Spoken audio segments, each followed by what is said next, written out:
President Obama is expected to nominate Janet Yellen this afternoon to lead the Federal Reserve. Current Chairman Ben Bernanke ends his term in January. If confirmed, Yellen will be the first woman to lead the Fed or any other major central bank in the world. Anthony Mason joins us now. Good morning. Good morning. Who is Janet Yellen?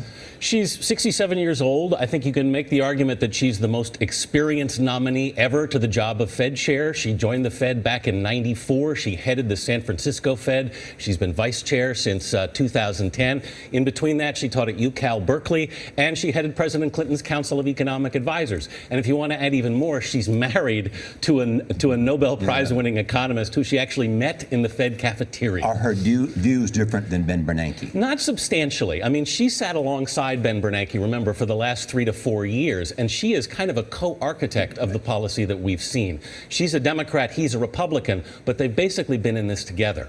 So we now have a woman who is going to be the world's most powerful economic policy maker in the world. I think you can argue that she's going to be the most powerful woman in American history. In all of American history? Well, when you think about it, she's going to be in charge of the United States economy, the largest economy and most important economy in the world.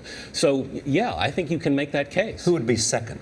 Well, that's another issue. Let's ask about the Asian markets are up on this, right, overnight. What about bond buying, which is everybody's concern? Well, I think, the big concern here is what happens in Washington, which is ultimately going to affect, that's Janet Yellen's problem almost right away. We'd have been expecting the Fed to start cutting back on stimulus right about now. They didn't do it in September, and I think part of the reason they waited was they worried about this happening. Clear sailing through confirmation?